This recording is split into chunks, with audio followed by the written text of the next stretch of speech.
Well, in recent years, more and more veterinarians are choosing to practice in large, heavily populated communities for a bigger clientele and oftentimes a bigger paycheck. Consequently, large animal vets in rural communities are fewer in number and often overworked. Megan Lawrence reports.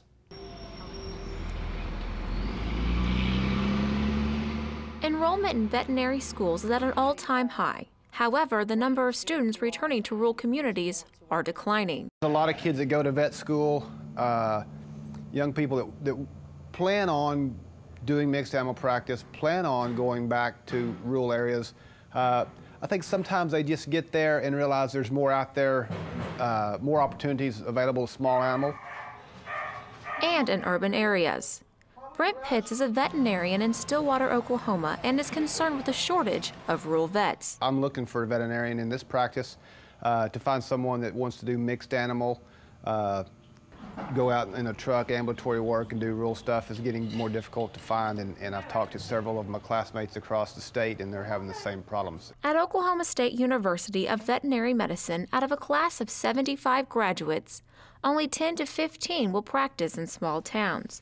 Vet student Kira Couts is one of a small number going into the rural community. Rural veterinary medicine is an area that is somewhat underserved at this time. I grew up in a very rural community, and I like the people in the community, I like the atmosphere, I like the livestock, I just like the whole setup of the rural community. So when I got accepted to vet school, I made a commitment that I would go back to rural America. OSU Vet School is trying to attract graduates back to rural communities, even though it takes a special kind of person. I enjoy pulling calves. I enjoy working with people, especially farmers. And it seems like, you know, you get that call at 2 in the morning, they've been watching a cow calve. They need your help, and you know, tomorrow morning's not the time that they want to do it. So it makes it, you know, satisfactory to me to be able to go out, you know, whenever they need you and be able to help them out of that situation. Rural veterinarians treat all types of animals and at all hours.